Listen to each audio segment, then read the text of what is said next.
Hello, this is John Wengert with Software Systems Inc. And I'd like to show today you some of the modifications that we've been making to the events module that we previewed at our ROSE Users Group meeting. So one of the important changes that we've made with the new events module is that an event now is an entity that lives outside of the context of any particular given order. So here in the Events tab, you'll see we have a number of events defined. And so when we create an event, we have certain data that we can have with it. And the photographer can define for themselves what data they want to have associated with all of their events. Here we simply have a name and a shoot date. But let's say we also wanted to add a field that tells us whether this has already been paid for. Well, we can just go to this cog here, and we see here the list of events, or the list of fields that we have associated with each of our events. If we just hit the plus button and add a new field name, so let's say we want to have a paid, and the data type is going to be Boolean, so it's yes or no, and we save that, and we come back. We can see, okay, now we have a new field that all of the events that we have now keeps track of. So this gives the photographer a lot of flexibility as to what data they want to keep on any particular event and how they want to organize their information. You can also on any of these fields double click on a header to sort by ascending or descending information, as well as up at the top there is a field that lets you filter. So for example, let's say we wanted to look at all the events that start with rug, we can do that very easily. So that's kind of one of the big conceptual differences now, is that an event is an entity on its own and it lives outside of the context of any particular given order. So let's create an event here. So we'll hit the plus button. A new event shows up in the list. Here it is. It's untitled. If we want to change it, we can simply double click on the fields right here in the table. So let's say, let's call this demo event. And we're sorting on that field, so he suddenly jumped positions, so that's okay. And so we'll select him, and then we'll say, okay, let's go look at the subject info. So now let's say the photographer maybe has received a data file with the information on the subjects that are going to be part of this event. So you click on the subject info table, and we recognize, hey, there is no subject data that's been set up yet, so what would you like to do? And we present to you the options. So maybe you might have data in a CSV file. Maybe you just want to create an empty table and you're going to completely define it yourself. Or possibly, as we've detected that in the catalog that we're using, the lab has defined some preset tables, and so that's an option that we could use there as well. So for this example, we're going to import some data from a CSV file. So we click on this and it says, okay, go ahead and locate the file for me. So we'll look at our RUG 2004 events, and here's our CSV file with the data that we're after. Now, we can see here we're showing some of the first few records, so you get an idea, given your selections, how this data parses out. Nothing here is quoted, so we're in good shape. The only thing I see is that the first row actually has field names, so we'll mark that. So it lets us know what fields we actually have in this data. So we'll go ahead and click on the next. And okay, that has set up our table. So the next step that it's asking us to do is to pick a package that is going to define the definitions for this group. So this is also a little bit of a change from how we had packages, or how we had events implemented before. We used to have a separate process of basically defining packages for the events. And so what we've done is we said, well, let's utilize the packager capability and let that be the means by which you define packages that you'll use in events. So over in my packages, I have my favorites, and I also have another tab called School Packages. So I'll go ahead and select that and hit Next. Now it's asked me, do you already have images that you want to populate in this table? And we'll say, in a typical kind of scenario, a photographer I don't think would, and because they haven't maybe gone to the shoot yet. So I'll say, no, I don't have them at this time. And so, okay, this is the data that we've brought in, just some example data.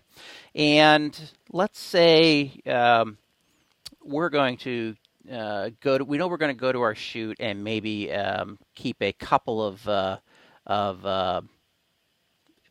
images for each subject in here. So I'm going to go select the first row, and I'm going to right click, and I'm going to say add rows, and I'm going to add 2 rows to this table. And the first row, I'm going to just double click on that field, and I'm going to call this say headshot. And the second field, let's call body shot. Okay, so now I've defined a couple of fields to hold the images that I know I'm going to associate with this data here. So let's actually go look at the images that we're going to use. So I'll click on this little tab, which will bring up my area to go select some images. And we'll select the images that belong to our event.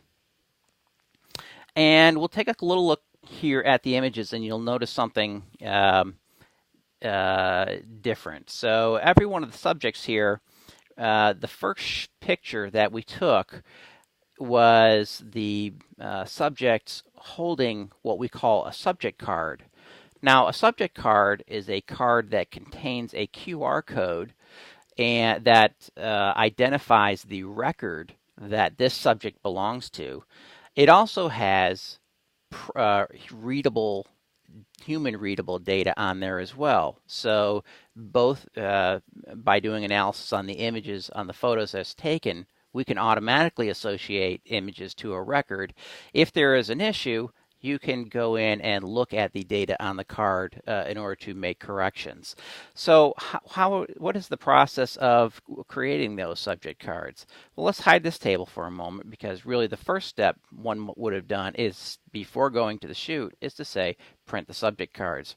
So if we select the print subject cards button, we'll have an opportunity to see the camera cards that are defined. Now, you can, as a lab, you can create your own camera card products, and but we didn't want to require the labs have to go do something to their catalog. So if there are no camera cards defined in there, we define a couple by default to give you some options. So here, this one looks pretty good. And so we'll go ahead and select that. And if we were to say print, now we would get a print dialog. So by default, we try to fit as many of these on a page as possible. This is a product that's defined as a 4x5, so you can get 4 of them on an 8.5 by 11 sheet of paper. You have all the kind of standard print setup capabilities you might expect to have. So you have a native page setup that you can use to change the orientation of the paper and whatever particular options your printer might provide.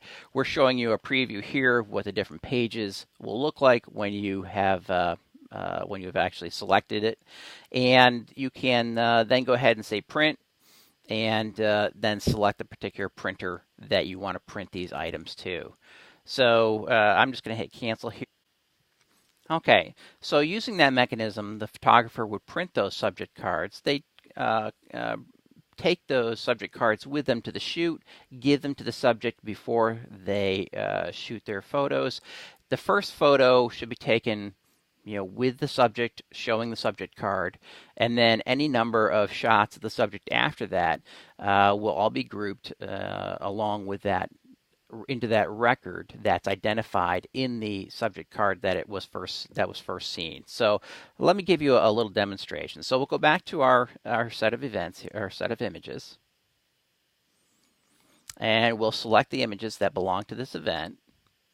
And so again, we see here each subject, and followed by the images for that subject.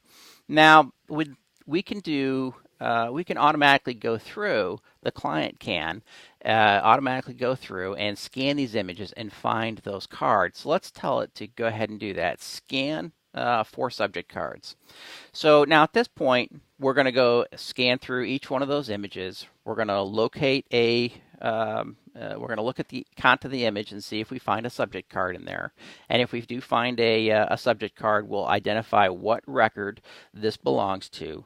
And then for any of the following images, they will also be placed into basically the bin for that subject until we find another image that has a subject card that's different.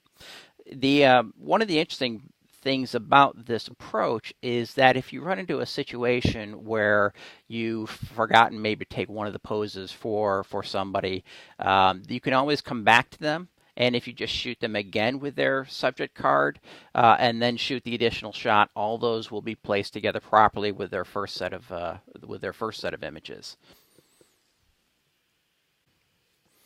Okay, so we have finished going through and doing our analysis on the images, and looks like we did a pretty good job finding the subject cards and their place, first in the list. And but we did have a couple of it does look like we had a couple of issues. If we select this image, and maybe we can get a little bit of an idea what happened there. Let's zoom in on it. So we can select this and we can see, okay, Mark's finger is actually partially covering the QR code. So that's why we couldn't automatically scan this one. But we also see that we've printed a human readable ID value there. So we know Mark should belong in group 6. So let's zoom back out for a moment. I'm going to right click on the cell. And I'm going to say mark this as a subject card. At this point, we'll have a dialog will come up where we can select an ID for this image. Now, one of the things we do is we actually look through and we find we only show you IDs that are defined in your table that have not been had anything associated with it. So we see here 6, 10, and 13. Well, we know Mark was 6, so we'll do that. And we leave this checkbox which says assign subsequent images. So not only will this subject card be associated to 6, but so will any of the following images in this row, in this column rather.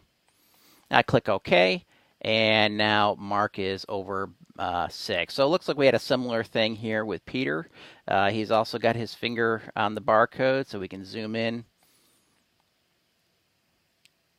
to this image here, and we can see Peter is 10. Okay, and I'll zoom back out. I will right click on this cell, and I will mark this as a subject card, and 10 is the correct result for that. And we have one other.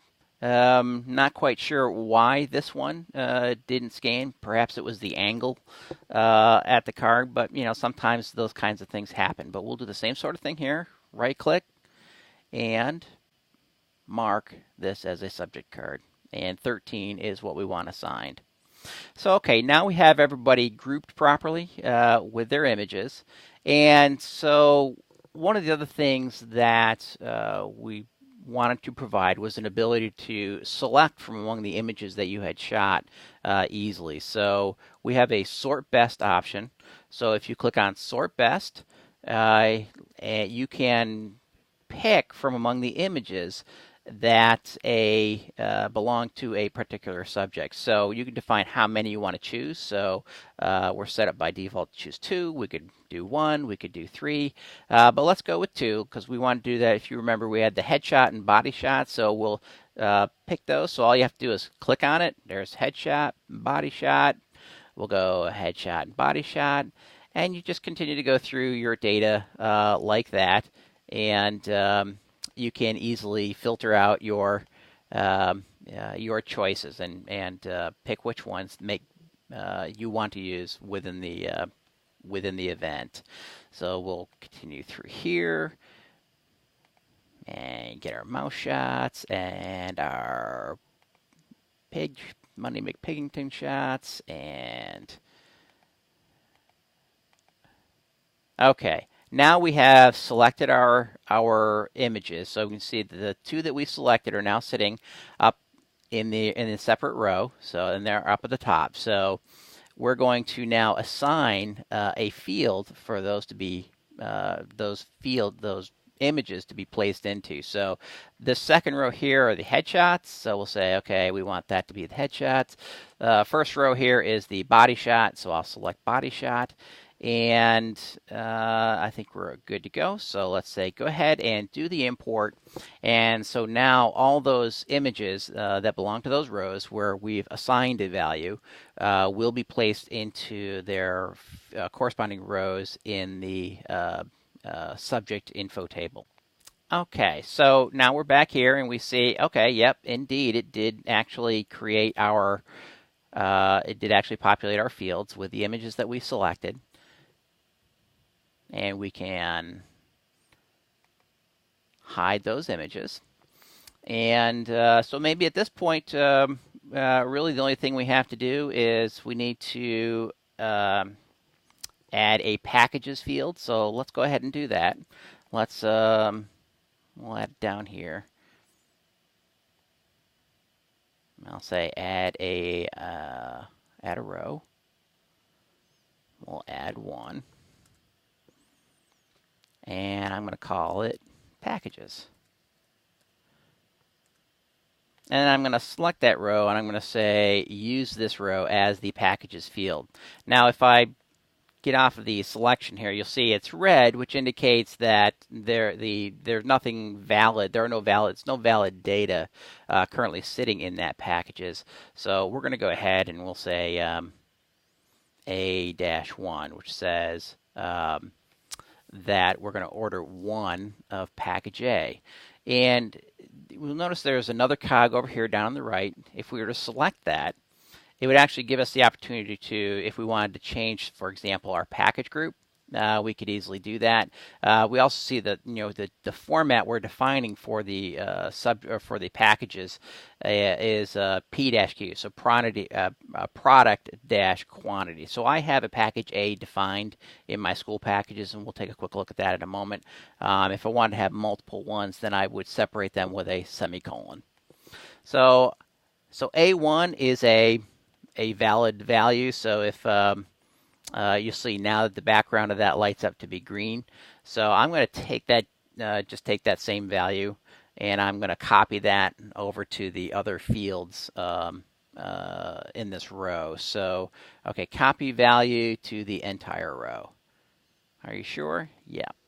Okay, so now you see everything is green, and we can proceed with our start review. So before I do that, let's go back and let's look at the products tab, and we'll select our, actually what we're going to do is we're going to bring up our school packages. So you can see here are the items in the package that I've defined: an A, a B, a C, and a T. So that is just using our regular packager capability. You can create packages. You can define, set up your packages that way. If I come back to the Events tab, and let me jump back into this subject. So if you had to find your packages, one of the other steps is to associate fields, which you probably would do once, and then you'd be all set. So we have an associate fields button, and so we see, okay, here are the packages that are defined, and here are the fields that I have in my table. So I can say I'm going to use a headshot in these products, and then simply do the association just by dragging a field into a product in your package. So maybe we'll do body shot there, and headshot for the ADA wallet, and body shot on the baseball card. So that's how we can do our association. So It's just that simple. So now we can go back to our subject data here, and if we were to say, okay, go ahead and start the review, we can see it is populating the products with the images that we selected. Of course, I've committed a bit of a faux pas here, because really I should have. If you're going to create a package that you're going to define this way, the orientation of the nodes, you probably just want to line them up. So I should have rotated this product so that the headshot wouldn't be 90 degrees off, but. It communicates the idea. So this looks good. We can say, yep, go ahead. Automatic node, yep, go ahead, create all the rest of them. And so now you can see we're also showing, as we go along, the particular subject. We're showing down below the table that that is driving this process, and then we're showing the particular record. We're highlighting that as we move along and create the actual products.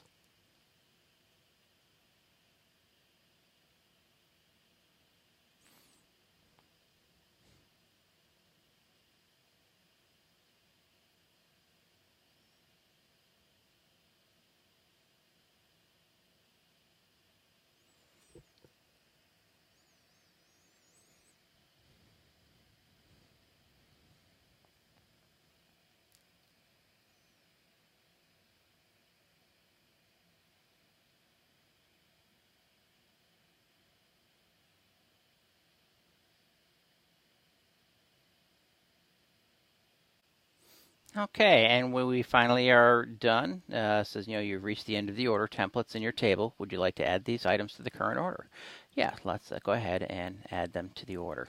So now we've, we can see we have all the products that we've ordered are now in our cart, and so that's an example of some of the modifications that we're making to the events module. We are shooting to have it something that can be within your hands probably within the next couple weeks or so, and hope you enjoy it. Thank you very much.